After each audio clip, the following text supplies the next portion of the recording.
India की सबसे बड़ी ट्रेन रॉबरी हुई थी 8 अगस्त 2014 को, जब एक ट्रेन 300 करोड़ लेकर फुल हाई सिक्योरिटी में 18 पुलिस ऑफिसर्स के साथ सेलम स्टेशन से चेन्नई जा रही थी। हर स्टेशन पे उन पैसों को चेक किया जाता था और हर तरह से उन पैसों को फॉलो किया जा रहा था। पर फिर भी जब ट्रेन अपने मंजिल पर पहुंची तो उन पैसों में से 12 करोड़ रुपए गायब थे।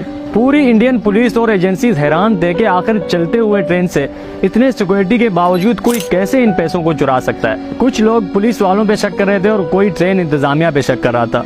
हर तरह से सबसे पूछताछ किया गया और हर तरह से उन पैसों को ढूंढा गया, पर कुछ भी पता नहीं चल सका उन पैसों के बारे में। आखिरकार 2 साल बाद नासा के हेल्प से उन चोरों को पकड़ा गया। आखिर किसने किया था ये चोरी और चलते हुए ट्रेन से पुलिस वालों की निगरानी में आखिर कैसे उन्होंने ये पैसे चुराए थे।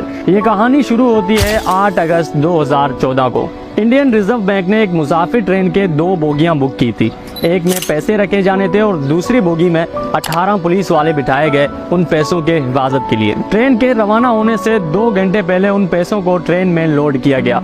वैसे तो वो पैसे बॉक्सेस के अंदर रखे गए थे, पर उन बॉक्सेस पे इंडियन बैंक का मोहर देख के पूरा स्टेशन समझ गया था कि इन बॉक्सेस में पैसा, सोना, चांदी या फिर कोई कीमती सामान ही है। 2 घंटे बाद रात 9 बजे ट्रेन वहां से रवाना हुआ और सुबह 5 बजे ट्रेन ने चेन्नई स्टेशन पहुंचना था। पुलिस वालों की नजरें हर टाइम अगले बोगी पर ही थी। जरा सी भी अगर आवाज आती तो वो झांक कर अगले बोगी की तरफ देखते और हर टाइम वो चौकन्ना थे। और जिस भी स्टेशन पे ट्रेन रुकती, बैंक ऑफिसर्स पुलिस वालों के साथ मिलकर उन पैसों को चेक करते। चेक करने के बाद वापसी गेट को बंद करके सील किया जाता था। यहाँ तक सब कुछ सही चल रहा था और ट्रेन ने भी अपना आधा सफर तय कर लिया था।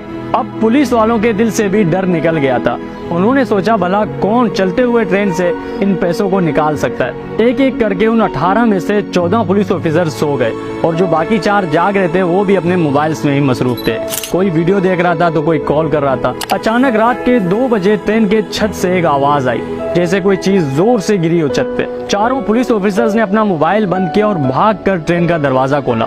जब बाहर देखा तो कुछ भी नहीं था। फिर उन्होंने पैसों वाले बोगी के गेट की तरफ देखा कि कहीं किसी ने ताला तोड़ने की कोशिश ना की हो, लेकिन वो भी बिल्कुल सही सलामत था। उन्होंने सोचा कि ट्रेन का सफर है, कोई पत्थर आके लगा होगा ट्रेन से।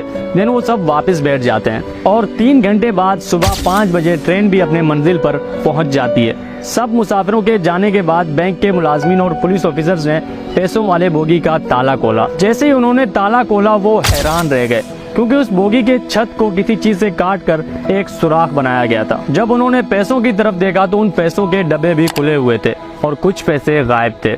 बैंक ऑफिसर्स और पुलिस वाले हैरान थे कि आखिर कैसे कोई चलते हुए ट्रेन का छत काट कर इतने खामोशी से पैसे ले जा सकता है कि बिल्कुल साथ वाले बोगी में पुलिस ऑफिसर्स तक को खबर नहीं हुई। देखते ही देखते ये बात पूरे स्टेशन में फैल गई। एक चलते हुए ट्रेन से 12 करोड़ रुपए चुराए गए। 1 घंटे के अंदर अंदर पूरे मुल्क में ये बात आग की तरह फैल गई और हजारों की तादाद में पुलिस ऑफिसर्स और एजेंसी चेन्नई स्टेशन पहुंच गए थे। अब पूरे स्टेशन के हर मुसाफिर को चेक करना तो मुमकिन नहीं था, पर जो भी मशकूक लगता उसको रोक कर उससे पूछताछ किया जाता था, पर कुछ भी पता नहीं चला। अब सबका शक 3 जगह जा रहा था। या तो ट्रेन इंतजामिया मिला हुआ है उन चोरों से, या फिर मुसाफिरों में से कोई चोर है, या फिर जो 18 पुलिस ऑफिसर्स इन पैसों के हिफाजत के लिए बिठाए गए थे उन्होंने ही मिलकर ये पैसे चुराए। क्योंकि किसी के वहमो गुमान में भी नहीं था कि कोई चलते हुए ट्रेन पे चढ़कर ट्रेन का छत काट कर इतने आसानी से इन पैसों को ले जा सकता है। उन 18 पुलिस ऑफिसर समेत 2000 से ज्यादा लोगों से पूछताछ किया गया। जितने भी मुसाफिरों ने उस दिन उस ट्रेन में सफर किया था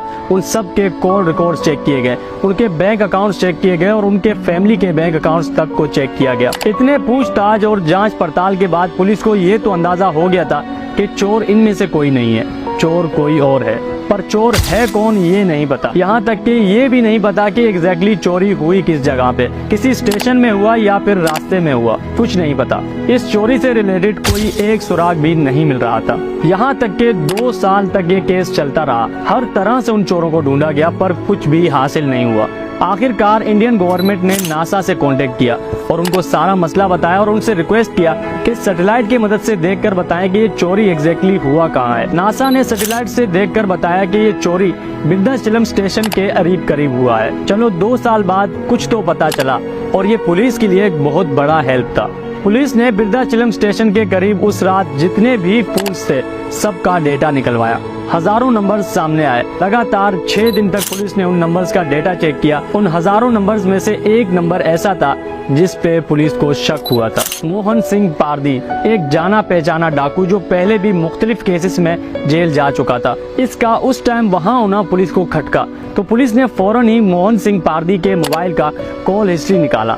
उसके मोबाइल से 8 ऐसे नंबर सामने आए जिनसे मोहन सिंह पारदी रात 11 बजे से लेकर 4 बजे तक लगातार राब्ते में थे। 70% पुलिस को ये कंफर्म हो गया था कि ये चोरी इसी ने ही किया होगा, या कम से कम ये शामिल होगा इस चोरी में। मोहन सिंह पारदी को ढूंढा जाने लगा। 3 दिन बाद मोहन सिंह पारदी को उसके 8 दोस्तों समेत एक घर के अंदर से अरेस्ट किया गया। पहले तो उसने मानने से इनकार किया कि ये चोरी इसने की है, पर कुछ टाइम बाद उसने मान लिया था कि ये चोरी उसने अपने 8 दोस्तों के साथ मिलकर किया था। उन्होंने बताया कि वो 8 दोस्त पहले किसी तरह ट्रेन पे चढ़े और फिर आराम आराम से ट्रेन के छत पर चले गए। ताकि आवाज नहीं आए, उन्होंने गैस कटर की मदद से ट्रेन का छत काटा और एक बंदा अंदर भेजकर 12 करोड़ रुपए चुरा लिए। और ये इंडिया के तारीख का सबसे बड़ा ट्रेन रॉबरी था। ये था हमारा आज का वीडियो। आई होप आपको पसंद आया। मैं और आप मिलेंगे किसी एक नए वीडियो में, तब तक के लिए अपना बहुत सारा ख्याल रखें। अल्लाह हाफिज।